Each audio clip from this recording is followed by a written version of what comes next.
but a little bit more about Excel. So this is where we left off. There's our balance sheet and income statement, statement of retained earnings. But we want to clean it up a little bit.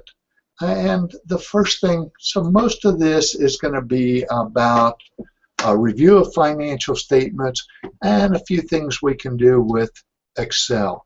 So if I want my titles to be bigger, I can just take the left button on my mouse, hold it down, and drag it across. You'll see it. That's the first cell. And I can go up there and I say make it bigger, make it bold, make it italics, and I'm going to right click somewhere in that blue section and say format cells. I want to align it across the selection. So I can do that. I'll do the same thing for the income statement. So I'm going to hold the left button down, drag it across, and then I'm going to right click, format cells, center across, font. I'll make it bigger, bold, and italics. Bingo. Statement of retained earnings, more of the same. So I left click on the mouse, drag it over, right click somewhere in this highlighted cells, format cells, bold italic, size 14. I want to center across. And if I wanted to be cute, I could make it a different color, like purple. There we go. Where's my purple? I'll go up here and make it purple. There we go. That's kind of silly, but again, I can format my cells. I can right click over here, column width 4. If I wanted to get rid of that so you couldn't see how I cheated, I could come over here and I could make it white font. I'm not going to, but you can see it disappears when I make it white. Now, I'm going to do the order a little bit different here. No, I'm not. No, I'm not. I'm going to do the balance sheet. And so, again, I've cheated. I got my little cheat so I don't have to type everything. Current assets. These are current assets. And you'll learn the definition of a current asset later on. And a current asset is something that's cash or will be sold or converted to cash or consumed within a year. So we've got cash. Investments are easy to convert to cash. Accounts receivable, hopefully they pay us within a year. Inventory, hopefully we sell it. Supplies and prepaid rent will consume within a year. So I'm going to sum. I can do this 2 ways. I can do equal 99 plus 55 plus that cell plus that cell plus that cell plus that cell and get the total. Where in the world did the minus come from? Where in the world? Oh, okay, so equal 99 plus D8 plus D9 plus D10 plus D11 plus D12. There we go. Or another way that I can do it is I can do equal sum, just what it says. I'm going to add these up. So that will add everything from D7 to D12. It'll add up all of those. Now, of course, I need to highlight that some way, shape, or form. And to make it look a little fancier, I think I'll make that bold. We can make it bigger. There we go. Investments, long term. I'm going to make that bold and bigger since it's a subheading of its own. Land, building, and equipment. Okay, that's called property, plant, and equipment. And again, not to type this, so property, plant, and equipment. Now, we'll learn this later. Accumulated depreciation is negative. We subtract that. That's really kind of weird, but we'll learn it. So I can do equal sum of the first three. That'll add up what's in D18, D19, and D20 minus whatever values in D21, and that'll give me. Again, I want to highlight that, make it a little bigger, make it bold. Patent and goodwill are called intangible assets, and I can sum those.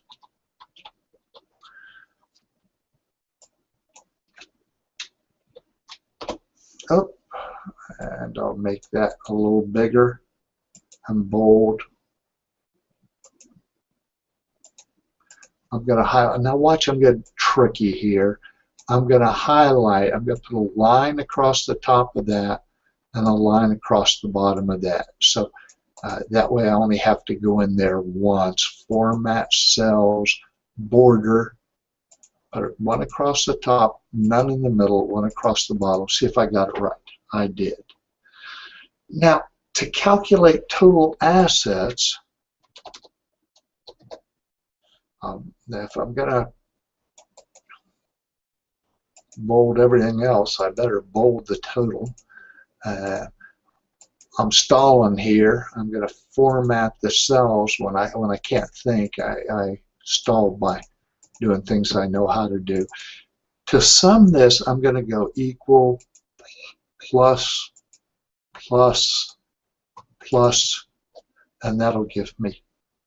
Now, I like to have commas when it's over 1,000, so I'm going to go over here at the top, right-click on column D, and I'm going to say Format Cells, and I'm going to come in here to Number, and I'm going to say I don't want any decimals, but I do want a comma separator for thousands. There, we'll do that. I'm going to come over here and do the same thing. I'm going to right-click on H, come over here to Format Cells, Number. I've got a lot of choices there. I'm just going to take the number, and I'm going to say put a separator in for thousands. Oh, I forgot and left the pennies in there. I don't want them, so I'm going to go back in and say I don't want any decimals.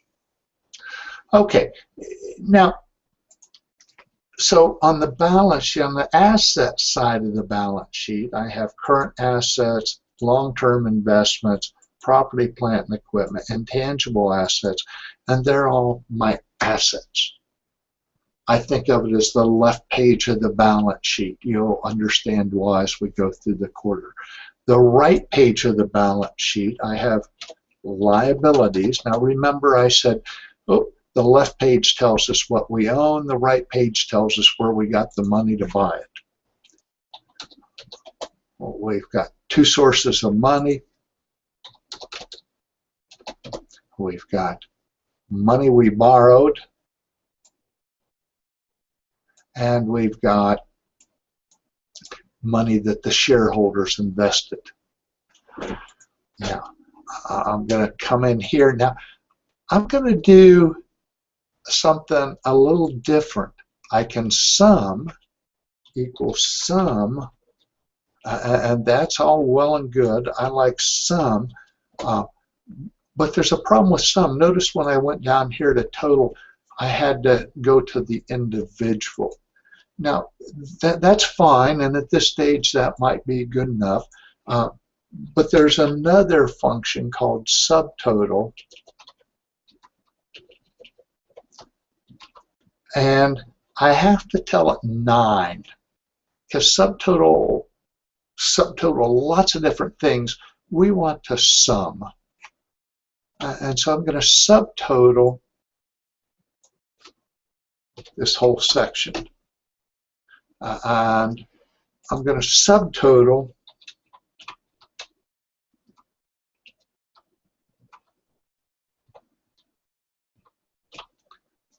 my non-current liabilities.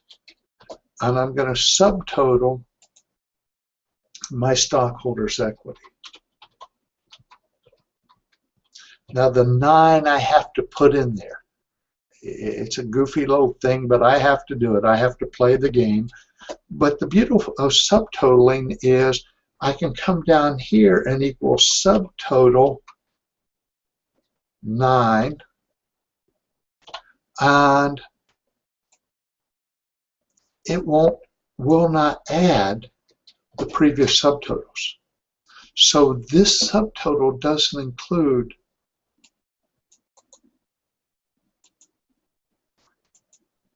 the subtotal for current liabilities, because if it did, it would double count them. We don't want to double count them. So subtotal is a nice function, and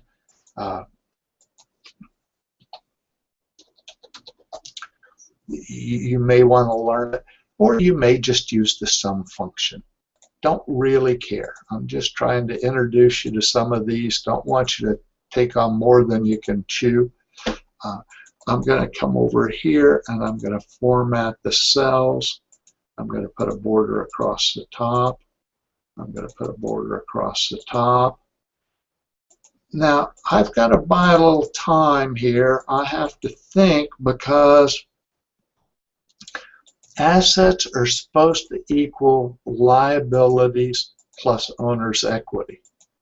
We call it the balance sheet because it's supposed to be in balance. So this assets are supposed to equal liabilities plus owner's equity. We call it the accounting equation.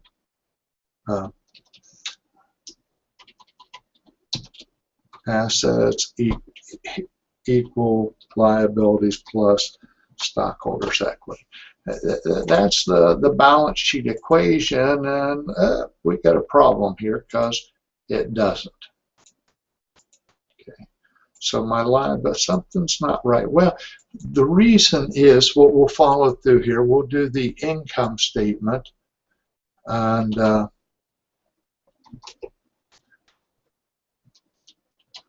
gross profit is revenue minus expenses.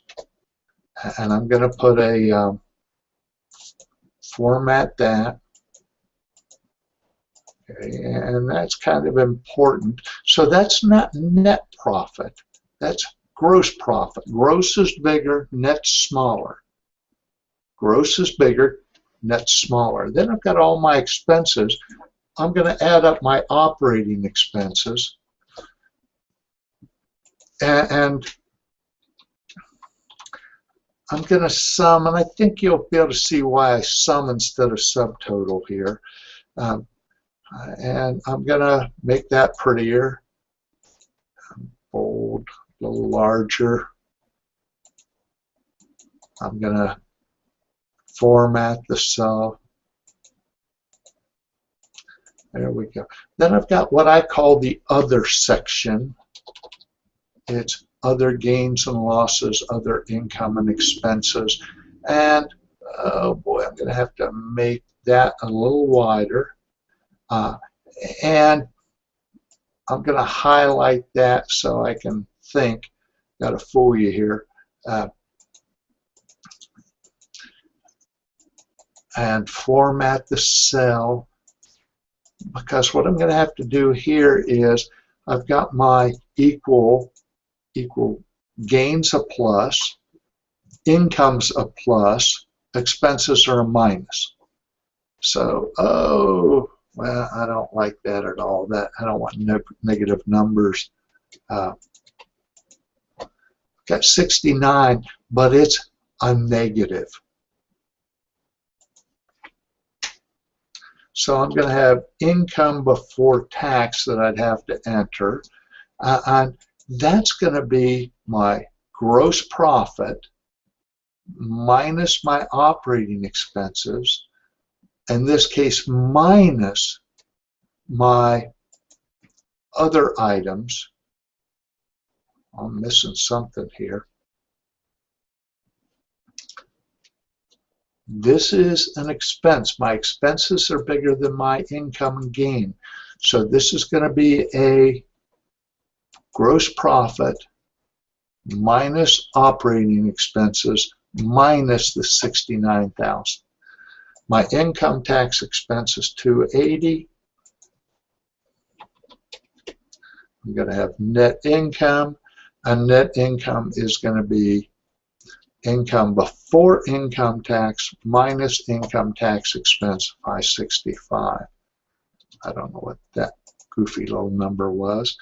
I'm going to format my cells. I'm going to put a line there. I'm going to tell the number. Oh, I didn't want to do that. I want the font to be bold. I want the font to be a little bigger. There we go. And then I'm going to put commas in. I'm going to go up to D, format cells, and I'm going to say number, no decimals, but put a comma for a separator. So now I've got 565. Okay, so that's nothing more than revenues minus expenses.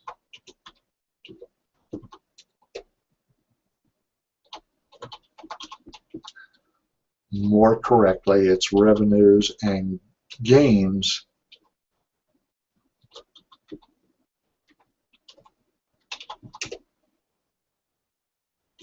minus expenses and losses. But for right now, we're really going to worry about revenues and expenses. Gains and losses won't come in until later in the quarter. Then I've got my statement of retained earnings.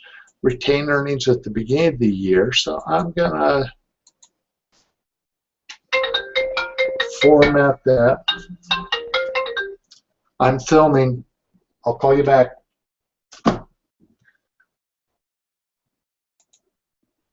I'm going to put a comma in there,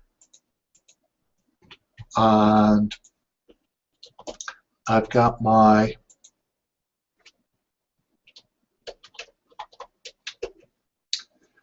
beginning retained earnings of $1,041 plus my net income, but we paid some of that out. So retained earnings means just what it says. It's the earnings that we retained. So I started out with $1,043. We had earnings this year of $565, but we paid out $517 in dividends to the owners. So the owners chose to leave $48 of the earnings in. We started out with $1,043 plus $565 minus the dividends. We end up with $1091. Now I go to the balance sheet and